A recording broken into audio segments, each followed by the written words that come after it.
IVF చికిత్సలో 25% భారీ discount, free doctor consultation, free ultrasound scan, logo launch, Andro max advanced male infertility centre ను కూడా ప్రారంభించారు. ఇటీవల వైఎస్ఆర్ కాంగ్రెస్ పార్టీ ఎమ్మెల్సీ భరత్ మీద గుంటూరులో కేసు నమోదైన విషయం అందరికీ తెలిసిందే. ఆయన తిరుమల శ్రీవారి ఆర్జిత సేవలకు సంబంధించినటువంటి టిక్కెట్లను ఆయన పిఆర్ఓ అమ్ముకున్నారని, ఈయన హస్తం కూడా దాంట్లో ఉంది అనేటువంటి ఆరోపణలు ఎదుర్కొంటున్నటువంటి పరిస్థితి. దీనికి సంబంధించి టీడీపీ నేత చిట్టిబాబు ఇచ్చినటువంటి ఫిర్యాదు మేరకు ఆయన మీద కేసు నమోదైన విషయం అందరికీ తెలిసిందే. దీని మీద ఎమ్మెల్సీ భరత్ ఈరోజు స్పందించడం జరిగింది.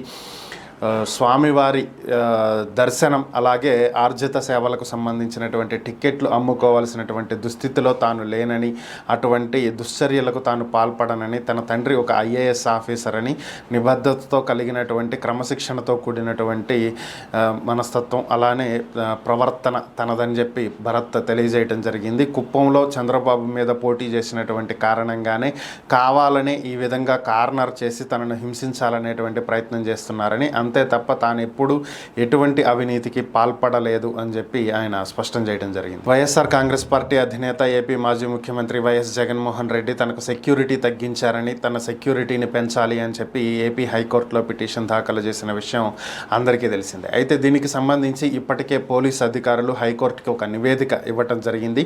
దీని గురించి లోకేష్ మాట్లాడుతూ, మంత్రి నారా లోకేష్ స్పందించడం జరిగింది. ఆయన ఎక్స్ వేదికగా ఒక ట్వీట్ పెట్టారు.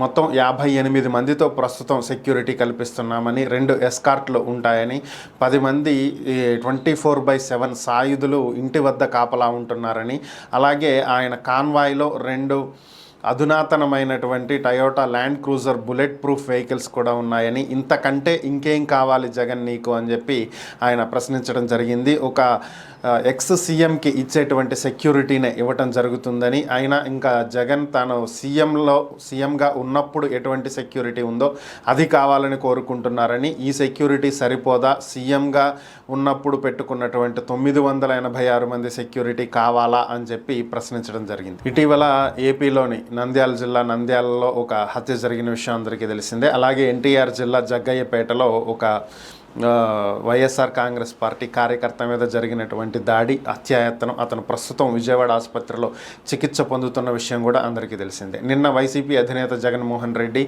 జగ్గయ్యపేటలో ప్రత్యర్థుల దాడిలో గాయపడినటువంటి వైసీపీ కార్యకర్తని పరామర్శించడం జరిగింది. అనంతరం ఆయన మీడియాతో మాట్లాడుతూ, ఏపీలో ఇంకా అరాచకాలు ఆగట్లేదని, తాను ఢిల్లీ వెళ్ళి కేంద్రంలో ఉన్నటువంటి పెద్దల దృష్టికి అలాగే జాతీయ పార్టీల నాయకుల దృష్టికి తీసుకువెళ్ళినా కూడా ఏపీలో అరాచకాలకు మాత్రం ఇంకా కూటమి ప్రభుత్వం తెగబడుతూనే ఉందని, గతంలో తాము అధికారంలో ఉన్నటువంటి ఇటువంటి పరిస్థితులు లేవని, తాము అధికారంలో ఉన్నప్పుడు మిమ్మల్ని ఆదుకోవటం జరిగిందని, కానీ ఇప్పుడు మీరు ఇటువంటి పరిస్థితులకు తెగబడుతుంటే చూస్తూ ఊరుకోమని, అధికారం ఎవరికి శాశ్వతం కాదని, ఈరోజు మీరు అధికారంలో ఉన్నారు, రేపు మేము అధికారంలోకి వచ్చిన తర్వాత మా వాళ్ళు ఆగమన్నా ఆగే పరిస్థితి కూడా ఉండదు అని చెప్పి జగన్మోహన్ రెడ్డి హెచ్చరించడం జరిగింది. అలాగే వీటికి సంబంధించి ఏపీలో జరుగుతున్నటువంటి ఈ రాజకీయపరమైనటువంటి గొడవలకు సంబంధించి ఏపీ హైకోర్టుకి సుప్రీంకోర్టుకి కూడా వెళ్తామని చెప్పి ఆయన తెలియజేయటం జరిగింది. అలాగే శుక్రవారం నాడు నంద్యాలలో మృతి చెందినటువంటి వైఎస్ఆర్ కాంగ్రెస్ పార్టీ కార్యకర్త కుటుంబాన్ని పరామర్శించనున్నారు. వైఎస్ఆర్ కాంగ్రెస్ పార్టీకి వరుస షాకులు తగులుతున్నాయి. అయితే నిన్ననే ఎమ్మెల్సీ ఎన్నికల నోటిఫికేషన్ వచ్చింది. స్థానిక సంస్థల కోటాలో విశాఖలో ఖాళీగా ఉన్నటువంటి ఎమ్మెల్సీ ఎలక్షన్కి బొత్స సత్యనారాయణని ఇప్పటికే వైఎస్ఆర్ కాంగ్రెస్ పార్టీ ప్రకటించడం జరిగింది. అయితే ఇక్కడ స్థానిక సంస్థలలో వైసీపీకి 600 సభ్యుల బలం ఉంది, టీడీపీకి మాత్రం 200 సభ్యుల బలమే ఉంది. అయినా సరే ఓడిపోతామని తెలిసి కూడా టీడీపీ పోటీకి నిలబెడుతుంది అనేది వైఎస్ఆర్ కాంగ్రెస్ పార్టీ విమర్శ. అయితే ఈరోజు వైసీపీకి షాక్ ఇస్తూ విశాఖ కార్పొరేషన్కి సంబంధించినటువంటి 5 కార్పొరేటర్లు జనసేనలో చేరటం జరిగింది. ఈ సందర్భంగా పవన్ కళ్యాణ్ మాట్లాడుతూ, ఎన్నికల అనంతరం మొట్టమొదటి రాజకీయ పరమైనటువంటి చేరికలు ఇవేనని, భవిష్యత్తులో విశాఖ అభివృద్ధి కోసం కూటమి ప్రభుత్వం విశాఖను భారీగా అభివృద్ధి చేస్తుంది అనేటువంటి నమ్మకంతో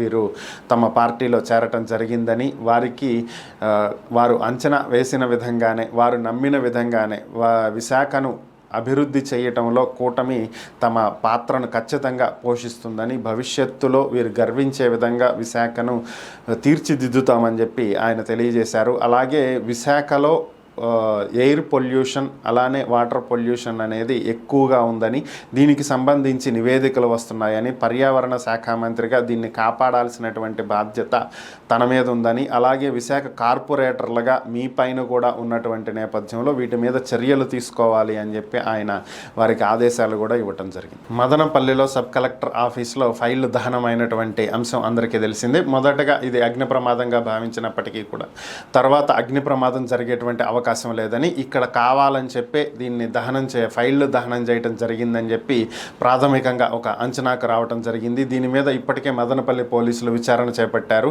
అయితే ఈ కేసుని సిఐడికి అప్పగిస్తూ డీజీపీ ద్వారకా తిరుమలరావు ఆదేశాలు ఇచ్చినటువంటి నేపథ్యంలో 2 రోజుల్లో ఈ కేసుని సిఐడి అధికారులు విచారించనున్నట్లుగా తెలుస్తుంది. అయిపోయినటువంటి ఈ ఫైల్స్లో మాజీ మంత్రి వైసీపీ ఎమ్మెల్యే పెద్దిరెడ్డి రామచంద్రారెడ్డికి సంబంధించినటువంటి భూ వివాదాలకు సంబంధించినవి, ఆయన భూములకు సంబంధించినవి ఫైల్స్ చాలా ఉన్నాయని, దీని వెనుక ఉన్నటువంటి వాళ్ళు చాలా పెద్ద వ్యక్తులు ఉన్నారని, కాబట్టి వారందరినీ కూడా వెలిక్కి తీసేటువంటి అవకాశం ఉంటుందని, వీరందరినీ అరెస్ట్ చేసేటువంటి అవకాశం కూడా ఉంటుందని చెప్పి చర్చించుకుంటున్నటువంటి పరిస్థితి. ఓవరాల్గా ఒక 2 రోజుల్లో ఈ కేసుకి సంబంధించి సిఐడి ఛార్జ్ తీసుకోబోతున్నట్లుగా తెలుస్తుంది. రేషన్ బియ్యం భారీగా అక్రమార్కుల చేతికి వెళ్తుందని, కాకినాడ పోర్టు స్థావరంగా చేసుకుని ఇక్కడి నుంచి రేషన్ బియ్యాన్ని విదేశాలకు ఎగుమతి చేస్తున్నారని, వీటిని కట్టడి చేయడానికి తీవ్రంగా కృషి చేస్తున్నామని పౌర సరఫరాల శాఖ మంత్రి జనసేన నేత నాదెండ్ల మనోహర్ స్పష్టం చేయడం జరిగింది. గడిచినటువంటి 2 రోజుల్లోనే దాదాపుగా 6 లారీలను కాకినాడ పోర్టుకి అక్రమంగా తరలిస్తున్నటువంటి రేషన్ బియ్యంతో సహా పట్టుకోవటం జరిగిందని, పోర్టుకు వెళ్లే అన్ని మార్గాలలోనూ పికెటింగ్ ఏర్పాటు చేశామని, పూర్తి స్థాయిలో తనిఖీలు చేసిన తర్వాతనే పోర్టుకి లారీలను తరలిస్తున్నామని, అలాగే స్థానికంగా ఉన్నటువంటి పిఎస్ దగ్గర మరొక కొత్త చెక్ పోస్ట్ని ఏర్పాటు చేయాలని మొత్తం 6 విభాగాలకు చెందినటువంటి అధికారులతోటి వివిధ దశలలో చెక్ పోస్టులు ఏర్పాటు చేసి పోర్టుకు వెళ్ళేటువంటి ప్రతి లారీని క్షుణ్ణంగా పరిశీలించాలి అని చెప్పి అధికారులకు ఆదేశాలు ఇచ్చినట్లుగా కూడా ఆయన తెలియజేయడం జరిగింది. ఏపీ ముఖ్యమంత్రి చంద్రబాబు నాయుడుకు బీజేపీ ఎమ్మెల్యే ఒక లేఖ రాయటం జరిగింది, ఒక బహిరంగ లేఖ రాయటం జరిగింది. ఎమ్మెల్యే ఏపీకి చెందినటువంటి ఎమ్మెల్యే కాదు, తెలంగాణ గోషామహల్ ఎమ్మెల్యే రాజా సింగ్ ఒక లెటర్ రాయటం జరిగింది. ఆ లేఖలో ఆయన పొందుపరిచినటువంటి అంశాలు ఒకసారి పరిశీలించినట్లయితే, ఏపీలో ఆలయాల మీద దాడులు జరుగుతున్నాయని, గత ప్రభుత్వ హయాంలో చాలామంది ఆలయాలను ఆక్రమించుకుని వాటి స్థానంలో అక్కడ వారి మత ప్రచారాలను చేస్తున్నారని, ఆలయాలకు సంబంధించినటువంటి భూములు అన్యాక్రాంతమవుతున్నాయని, భూములను కబ్జా చేసి దోచేస్తున్నారని చెప్పి ఆయన ఆరోపించడం జరిగింది. అలాగే పలు దేవాలయాల్లో అన్య మతస్థులు తిష్టవేసి అక్కడ వారి దుకాణాలు ఓపెన్ చేయడం జరిగిందని, వాళ్ళు మత మార్పిడులను ప్రోత్సహిస్తున్నారని, ఇలాంటి వాటన్నింటినీ అరికట్టాల్సినటువంటి బాధ్యత ఏపీ ప్రభుత్వం మీద ఉందని, హిందుత్వాన్ని కాపాడాల్సినటువంటి బాధ్యత ముఖ్యమంత్రి చంద్రబాబుపై ఉందని చెప్పి ఆయన తెలియజేయటం జరిగింది. అలాగే ఏపీలో వివిధ దేవాలయాల్లో జరుగుతున్నటువంటి అన్యాయాలను, అక్రమాలను వెంటనే అరికట్టాలని, వాటి మీద చర్యలు తీసుకోవాలని, దేవాలయ భూములు అన్యాక్రాంతం కాకుండా కాపాడాలని చెప్పి ఆయన ఒక బహిరంగ లేఖ రాయటం జరిగింది. బంగ్లాదేశ్కి చెందినటువంటి బంగ్లాదేశ్ మాజీ ప్రధాని అనుకోవచ్చు, అక్కడ జరిగినటువంటి అల్లర్ల నేపథ్యంలో ఆమె రాజీనామా చేసి భారత్కి వచ్చిన విషయం అందరికీ తెలిసిందే. షేక్ హసీనా అయితే ఈమె బ్రిటన్లో ఆశ్రయం పొందాలని చెప్పి భావిస్తున్నటువంటి పరిస్థితి. అయితే ఈ నేపథ్యంలోనే బ్రిటన్ హోంమంత్రి స్పందించడం జరిగింది.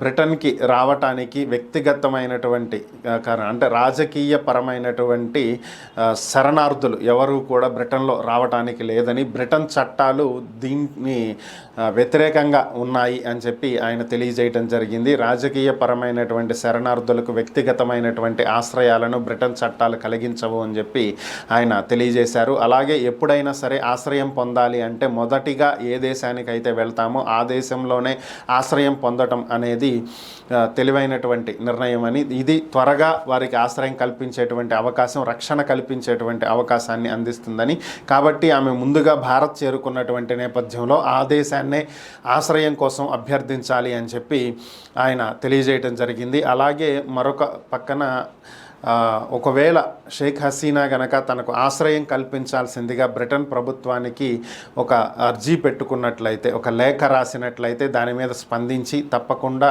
ఆశ్రయం కల్పిస్తామని కూడా ఆయన తెలియజేశారు. అంటే దీన్ని బట్టి ఇప్పటి వరకు ఆమె బ్రిటన్ ప్రభుత్వాన్ని ఆశ్రయం కావాలి అని చెప్పి అడిగినట్లుగా వస్తున్నటువంటి వార్తలన్నీ కూడా అవాస్తవం అని తెలుస్తుంది. ఆయన చేసినటువంటి ప్రకటన ప్రకారం బ్రిటన్ ప్రభుత్వాన్ని గనక ఆశ్రయం కోరుతూ ఆమె లేఖ రాస్తే ఆలోచిస్తామని చెప్పారు. సో అంటే ఇప్పటి వరకు ఆమె అడగలేదు అనేది తెలుస్తున్నటువంటి అంశం. బంగ్లాదేశ్ మాజీ ప్రధాని షేక్ హసీనా అక్కడ జరిగినటువంటి అల్లర్ల నేపథ్యంలో ఆమె రాజీనామా చేసి ఆశ్రయం పొందటానికి సురక్షిత ప్రాంతంగా భావించినటువంటి భారత్కు రావడం జరిగింది. అక్కడ రిజర్వేషన్ల మీద వ్యతిరేకంగా జరిగినటువంటి పోరాటం హింసాత్మక ఘటనలకు దారితీయటం, సుమారుగా 400 మంది ఇప్పటి వరకు మరణించడం జరిగింది. అయితే ఈ నేపథ్యంలోనే ప్రధాని రాజీనామా చేయాలి అన్నటువంటి డిమాండ్ల నేపథ్యంలో ఆమె రాజీనామా చేయటం, భారత్కు రావటం జరిగింది. ఇక్కడి నుంచి ఆమె సోదరి రెహానా ఇద్దరూ కూడా బ్రిటన్ వెళ్తారు, అక్కడ ఆశ్రయం పొందుతారు అనేటువంటి వార్తలు వినిపించాయి. అయితే కొత్తగా అక్కడ తాత్కాలిక ప్రభుత్వం ఏర్పడింది. అయితే అత్యవసర పరిస్థితిని ఏర్పాటు చేయవద్దు అని చెప్పి స్థానికంగా ఉన్నటువంటి ఇతర పార్టీల నేతలు కోరుతున్నటువంటి పరిస్థితి, అలాగే విద్యార్థి సంఘాలు కూడా కోరుతున్నటువంటి పరిస్థితి.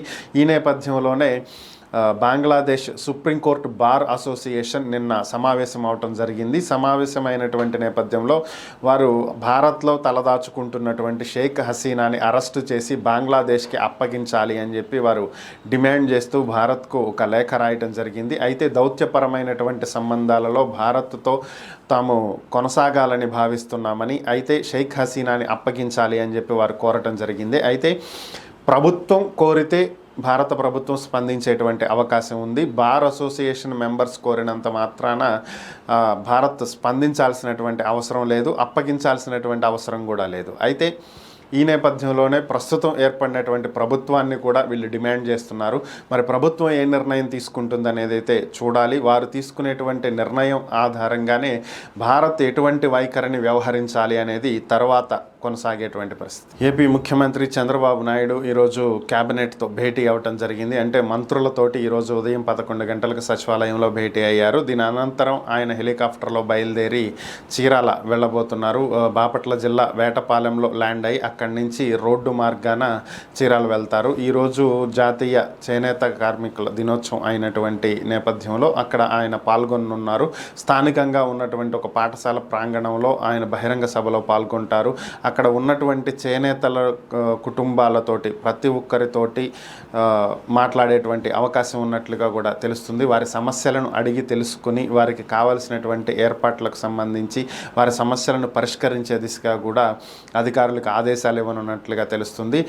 ప్రతి ఒక్కరితోటి నేరుగా మాట్లాడి ఆ తర్వాత బహిరంగ సభలో ప్రకటన చేసేటువంటి అవకాశం ఉన్నట్లుగా తెలుస్తుంది. సాయంత్రం ఈ సభ పూర్తయిన తర్వాత ఆయన తిరిగి ఉండవల్లి చేరుకుంటారు.